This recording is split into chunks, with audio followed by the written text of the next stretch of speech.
Next on our list at 7, a big step back for a much-debated growth plan. Farragut Board of Mayor and Aldermen voting against Advanced Knox last night, sending it back for review. The vote 3-2 coming at the last stage of approval on the plan, which aims to guide policy on development for the growing community. The plan has been in the works for more than 2 years, a process that has included public meetings and input from leaders in Knoxville, Knox County, and Farragut, offering changes to zoning codes and development guidelines. Knoxville council members and county commissioners have already given the green light. In a statement, Knox County Mayor Glenn Jacobs said, quote, "Last night's decision by only 3 Farragut aldermen hurts our entire county," end quote. Now, Kevin Murphy from the Advanced Knox Growth Plan Advisory Committee says this is not the end, though, while State Representative Sam McKenzie says there are some factors to consider why the Farragut board voted against it. Is that they adopt that, because it is really important that we update our plan. Like it or not, we're the population of the country is growing, and the population of Knox County is going to grow. Their adjacent areas may be. Those kids are going to go to the Farragut school, so it's going to put more cars on their road. It's going to be a need for wider roads, more traffic lights, traffic control, additional grocery stores, and the folks in the county parts, those people are going to come to Farragut. So Farragut has to bear the cost of that additional, uses on this road. The 3 Farragut board members who voted against the plan will have to explain their decisions at a meeting coming up on April 3rd at the Farragut Community Center. Crime alert now, and our next Big 7 at 7 story for you tonight. Knoxville police investigating 2 separate robberies in North Knoxville that they believe may be connected. The first happened last Friday, March 22nd. It was around 6:30 that night at the Subway along Merchant Drive. According to an employee, a man entered the restaurant and ordered some food, but then once he got to the register, the suspect pulled out a sign demanding money, implying that he had a weapon. The suspect apparently took money from the register and the tip jar and then walked out of the store. Officers searched the area but could not find him. Now, the second robbery happened yesterday around 2 a.m. at the Casey's gas station along Merchant. The store clerk told police a man entered the business, pulled a knife, and demanded money from the register. After taking the money, we're told the suspect was chased from the store by another person in the building. The suspect from both robberies has been described as a white male, about 6 feet tall, blue eyes. That's why police believe both incidents were done by the same person. If you know something, if you recognize the individual when you take a look at these 2 pictures, anything that can help out investigators, you are asked to please call Crime Stoppers. The number on your screen, we'll read it off. It's 865-215-7165.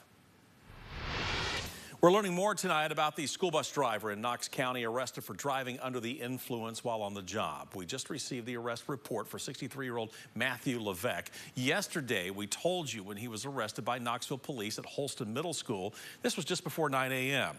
Now we're learning why police were called in the first place. Holston Middle School apparently received several calls about an erratic bus driver. Levesque apparently showed up late, missed several of his bus stops altogether, dropping off 28 children from Ritta Elementary and 19 from Holston Middle around 8:45 a.m., even though school starts at 8:30 a.m. When officers went to check on Levesque, we're told they smelled alcohol and the driver fumbled around trying to get off the bus. Next to his driver's seat, officers found several water bottles. When questioned, Levesque apparently admitted to drinking around 1/4 of a fifth of vodka that he had been mixing with orange juice. Again, he's been charged with driving under the influence. As we've told you, Levesque was a contractor working for Lynch Bus Line. Knox County Schools has since removed him from the district's roster of eligible drivers. District leaders saying they do not tolerate this type of behavior. Our next Big 7 story comes as a tragic update tonight. A 2-year-old is now dead a week after she was found in a swimming pool and rushed to the hospital. The child was originally found in a pool last Friday, the 22nd, at a home on Mountain Meadows Drive in Newmarket. We're told family members tried doing CPR while waiting for Jefferson County deputies to arrive. The 2-year-old, now identified as Carly Ray Hulbert, was rushed to East Tennessee Children's Hospital in critical condition, where she's been treated the last week. Well, the sheriff's office sharing the sad news that Hulbert passed away early this morning. A big opportunity to remember, as today is Vietnam Veterans Day. Here in Knoxville, the Captain Bill Robinson chapter of the Vietnam Veterans of America held its observance at the East Tennessee Veterans Memorial at World's Fair Park. The observance marks the day in 1973 declared to be the official end of the Vietnam combat era, But of course, American troops remained in South Vietnam until communist forces from the north overwhelmed the U.S.-backed government in 1975. A theme we heard today, the change in how our country shows support for American service members, in contrast to how our support for the war effort divided the U.S. more than 50 years ago. It's the guilt is, why wasn't I called to see the God Almighty?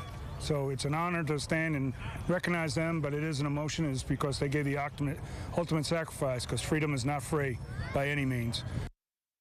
Now, one member of the Vietnam Veterans of America says the most important part of today is that everyone came together and showed kindness and honored whoever served in whatever aspect. We're wrapping up our Big 7 list for you with a Good Friday tradition. All Saints Catholic Church putting on its living stations of the Cross Church, members there dressed as Roman soldiers acting out the crucifixion. For the All Saints congregation, it's a reminder of Jesus' journey, carrying a large wooden cross to the city streets of Jerusalem to the place of his crucifixion. It's good to see the story and the living stations of the cross and see what Jesus went through. And emotionally, it's just important for us to watch in celebration of Easter. There are records of living stations of the cross services dating back to the 400s, particularly as Christians made pilgrimage to Jerusalem. And as a reminder for you, Ober Mountain is once again hosting its annual Easter sunrise service for free. Service starts at 6:30 that morning. It's going to be led by local pastors. We're told guests can take a free aerial tram ride to the mountaintop as early as 5 a.m. Again, the service starts at 6:30 a.m. on Easter Sunday, and as a group, you can watch the sunrise over the mountaintops for Easter Sunday. If you can't make the trip yourself, don't worry, we're actually going to be live streaming the service for you right here on WATE 6 on your side.